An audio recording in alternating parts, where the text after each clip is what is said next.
Assalamualaikum warahmatullahi wabarakatuh.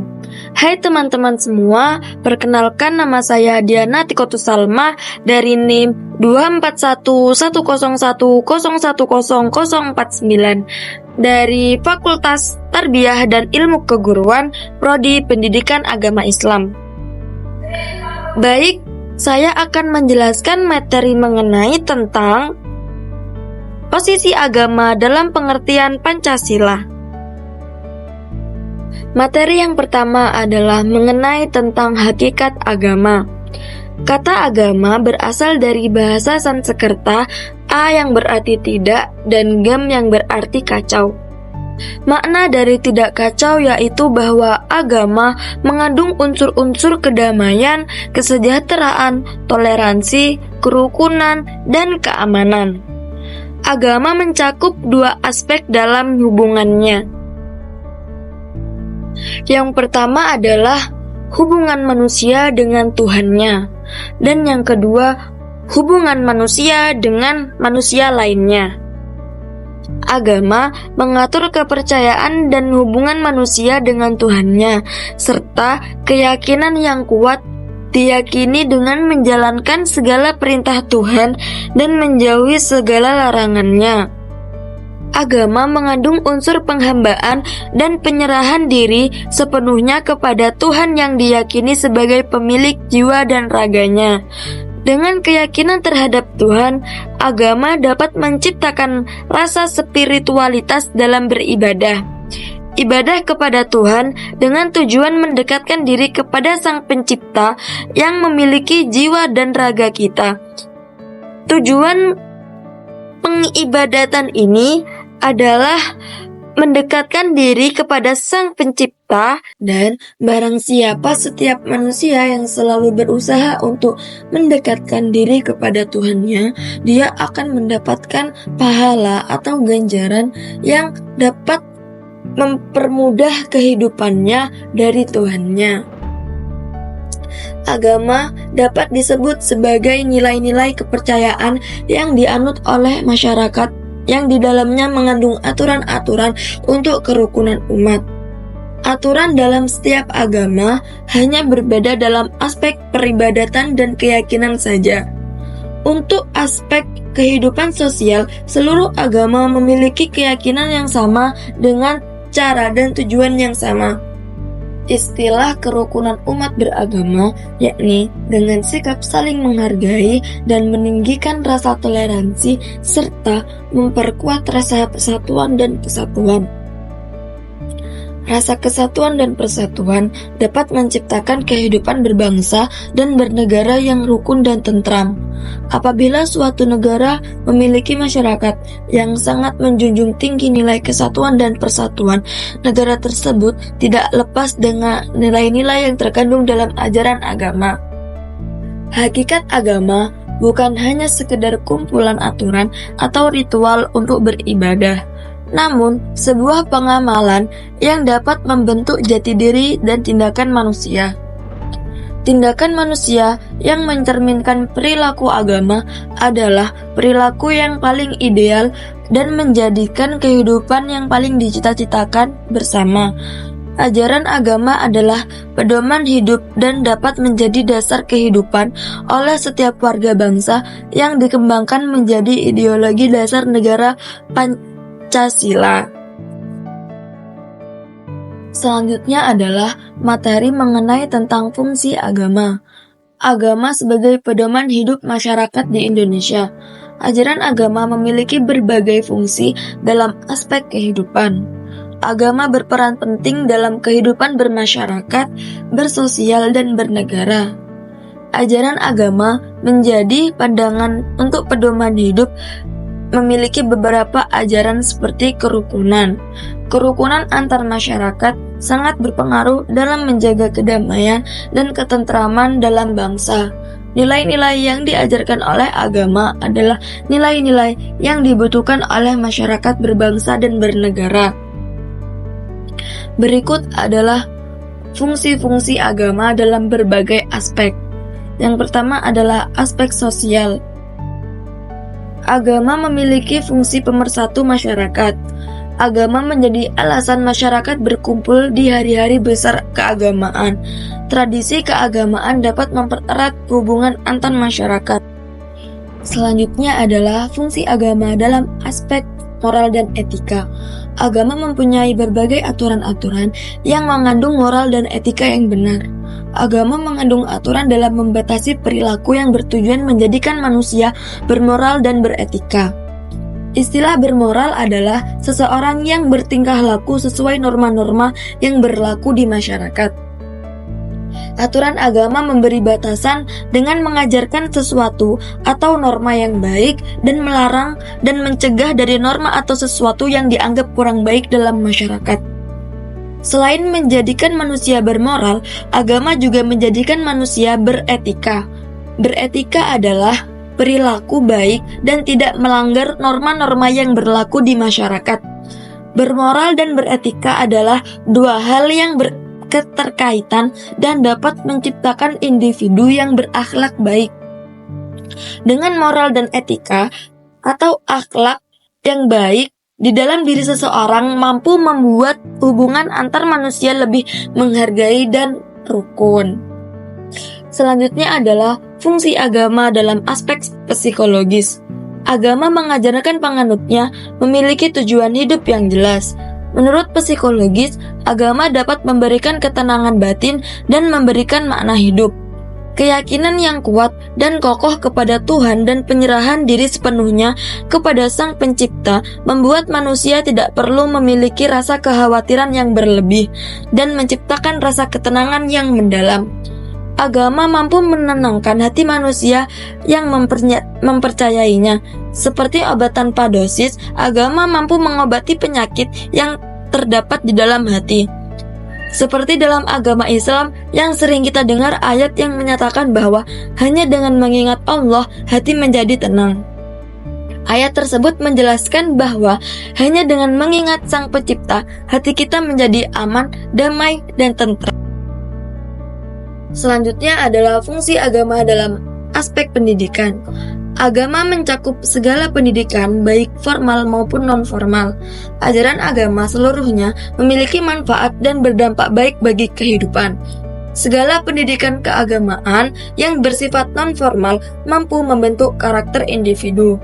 Contoh ajaran agama yang membentuk karakter individu adalah yang pertama adalah kejujuran. Kemudian yang kedua adalah kerja keras. Selanjutnya toleransi. Dan yang terakhir adalah peduli terhadap sesama.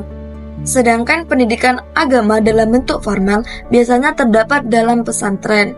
Pendidikan formal keagamaan memiliki unsur mengkaji kitab-kitab, memperdalam kitab suci, dan mengkaji agama lebih dalam lagi. Selanjutnya adalah materi mengenai tentang pengertian Pancasila. Pancasila berasal dari bahasa Sanskerta, panca yang berarti 5 dan sila yang berarti dasar.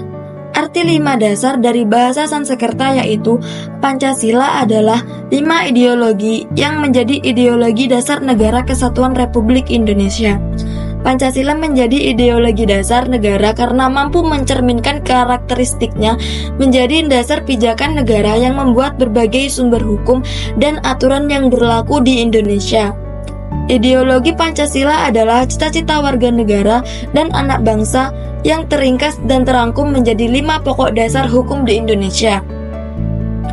Pancasila adalah pedoman luhur yang wajib ditaati dan dijalankan oleh setiap warga negara Indonesia untuk menuju kehidupan yang adil, sejahtera, dan makmur dan sentosa.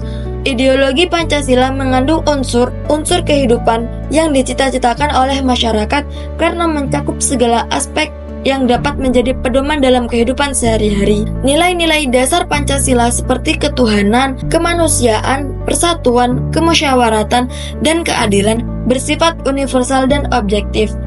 Istilah universal dan objektif yaitu nilai-nilai dasar Pancasila diakui oleh negara lain. Pancasila yang bersifat subjektif memiliki arti bahwa nilai-nilai Pancasila itu melekat pada diri dan pendukung Pancasila, yaitu masyarakat, bangsa, negara, dan Indonesia. Nilai Pancasila juga digunakan sebagai landasan pandangan dan motivasi hidup bangsa Indonesia dalam menjalani kehidupan dalam kenegaraan. Dalam kehidupan kenegaraan, perwujudan nilai-nilai Pancasila harus tampak dalam wujud nyata dalam bentuk peraturan perundang-undangan yang berlaku di Indonesia. Karena dengan tampaknya aplikasi nilai Pancasila dalam kenegaraan dapat mengarahkan masyarakat untuk bersikap sesuai dengan peraturan yang disesuaikan dengan Pancasila. Berikut adalah fungsi Pancasila dalam berbagai aspek. Yang pertama adalah aspek sosial. Berkaitan dengan sila Pancasila yang ketiga yang berbunyi Persatuan Indonesia, Pancasila memiliki tujuan dan fungsi dalam persatuan dan kesatuan negara Indonesia. Aspek sosial mengandung unsur yang mempererat hubungan antar masyarakat dengan rasa saling menghormati dan memiliki tujuan kesatuan dan persatuan tanpa ada harus diskriminasi atau perpecahan antara satu golongan dengan golongan yang lain. Pancasila berfungsi sebagai dasar negara yang harus dianut oleh warga negaranya. Fungsi sosial dalam Pancasila menciptakan kerukunan, kedamaian antar masyarakat. Pancasila juga mengajarkan tentang hal kepedulian kepada masyarakat, seperti manusia yang dinobatkan menjadi makhluk sosial, yaitu makhluk yang tidak dapat hidup sendiri dan selalu membutuhkan orang lain. Dalam hal ini, Pancasila sudah mencakup segala sesuatu yang mengenai hubungan manusia dengan manusia yang lain. Selanjutnya adalah aspek politik. Pancasila berfungsi menjaga stabilitas politik di Indonesia dengan menekankan pentingnya pemerintahan yang adil, bertanggung jawab, dan tidak memihak. Pancasila menetralisasikan perbedaan politik secara damai agar tidak ada politik yang merasa lebih unggul dari politik yang lainnya. Selanjutnya, Pancasila menjaga sistem pemerintahan yang demokratis seperti yang tertera dalam Pancasila sila keempat yang berbunyi kerakyatan yang dipimpin oleh hikmat kebijaksanaan dalam permusyawaratan perwakilan. Sila ini mengajarkan prinsip demokrasi. Dalam demokrasi, prinsip dasar adalah kedaulatan rakyat yang berarti keputusan-keputusan penting dalam pemerintahan dipengaruhi oleh suara mayoritas warga negara. Negara demokrasi yang baik sangat melindungi hak asasi manusia, kebebasan berbicara, dan akuntabilitas pemerintah terhadap rakyat. Hal tersebut mendorong terciptanya sistem pemerintahan partisipatif dan bertanggung jawab. Selanjutnya adalah materi mengenai tentang fungsi Pancasila. Pancasila sebagai ideologi dasar negara memiliki 3 fungsi utama. Yang pertama yaitu sebagai pandangan hidup bangsa Indonesia, kedua sebagai dasar negara Indonesia, dan yang ketiga adalah sebagai sumber hukum di Indonesia. Berikut adalah sila-sila Pancasila. Pertama, ketuhanan yang Maha Esa. Kedua, kemanusiaan yang adil dan beradab. 3, persatuan Indonesia. 4, kerakyatan yang dipimpin oleh hikmat kebijaksanaan dalam permusyawaratan perwakilan. Dan yang terakhir, keadilan sosial bagi seluruh rakyat Indonesia. Selanjutnya adalah fungsi Pancasila dalam aspek budaya. Negara Indonesia adalah negara yang memiliki banyak keanekaragaman. Keragaman budaya di Indonesia menjadi identitas nasional negara dan menjadi ciri khas negara yang membedakan negara Indonesia dengan negara yang lainnya. Karena kaya akan keanekaragaman, Indonesia dijuluki sebagai negara multikultural. Indonesia memiliki keberagaman suku, ras, budaya, bahasa, dan golongan. Keanekaragaman di Indonesia tersebar dari Pulau Sabang sampai Pulau Merauke, dan tiap daerahnya memiliki ciri khas masing-masing. Fungsi Pancasila dalam aspek budaya yaitu menyatukan segala perbedaan yang ada, seperti semboyan bangsa Indonesia yang dikenal Bhinneka Tunggal Ika, yang berarti berbeda-beda namun tetap satu jua. Istilah Bhinneka Tunggal Ika yang berarti berbeda-beda namun tetap satu jua, yakni meskipun Indonesia memiliki berbagai macam keanekaragaman, namun dalam perbedaan tersebut kita adalah satu jua, yaitu Negara Kesatuan Republik Indonesia. Kemudian selanjutnya adalah aspek ekonomi. Dalam aspek ekonomi, Pancasila berperan dalam meningkatkan kesejahteraan masyarakat. Penerapan nilai Pancasila dalam aspek ekonomi dengan tidak melakukan perdagangan yang merugikan diri sendiri dan orang lain. Contoh dari tindakannya adalah dengan tidak melakukan korupsi. Korupsi dapat merugikan diri sendiri dan orang lain. Harta yang dapat dari hasil korupsi adalah haram hukumnya meskipun digunakan dalam hal kebaikan. Penerapan sila kelima dalam Pancasila dalam aspek ekonomi adalah keadilan dalam kebijakan perpajakan. Indonesia menerapkan sistem perpajakan progresif di mana warga yang memiliki penghasilan lebih banyak mendapatkan tarif pajak yang lebih tinggi dari warga yang berpenghasilan sedang. Selanjutnya adalah fungsi Pancasila dalam aspek hukum. Pancasila sebagai dasar hukum negara Indonesia yang dikembangkan menjadi Undang-Undang Dasar 1945. Setiap hukum di Indonesia berjalan sesuai dengan nilai Pancasila. Pancasila sebagai sumber dari segala sumber hukum atau sumber tata tertib hukum Indonesia yang pada hakikatnya adalah merupakan suatu pandangan hidup, kesadaran dan cita-cita hukum serta cita-cita moral yang meliputi suasana kebatinan serta watak dari bangsa Indonesia. Penempatan Pancasila sebagai sumber dari segala hukum negara adalah sesuai dengan pembukaan UUD 1945 yang menempatkan Pancasila sebagai dasar ideologi negara serta sekaligus dasar filosofis negara, sehingga setiap materi muatan peraturan perundang-undangan tidak boleh bertentangan dengan nilai-nilai yang terkandung dalam Pancasila. Selanjutnya adalah materi mengenai tentang hubungan Pancasila dengan agama. Keterkaitan agama dengan Pancasila terdapat pada butir sila pertama yang berbunyi Ketuhanan yang Maha Esa. Istilah ketuhanan yang identik dengan keagamaan dan penyembahan seorang hamba kepada Sang Pencipta, yakni Tuhan yang Maha Esa. Hal tersebut adalah bukti bahwa Indonesia negara religius. Indonesia adalah negara beragama karena ideologi dan dasar negaranya yang menomorsatukan tentang dasar keagamaan. Berikutnya adalah hubungan agama dengan Pancasila antara lain. Yang pertama, Pancasila sebagai landasan beragama. Pancasila sebagai suatu pandangan hidup memiliki potensi untuk menjadi dasar beragama yang kokoh dan inklusif. Sila pertama, Ketuhanan yang Maha Esa, menyiaratkan pengakuan akan keberadaan Tuhan sebagai sumber segala kehidupan dan kebijaksanaan. Namun, sila ini tidak mengikat pada suatu agama tertentu, melainkan mengajarkan toleransi dan penghormatan terhadap keagamaan dan keyakinan agama lainnya.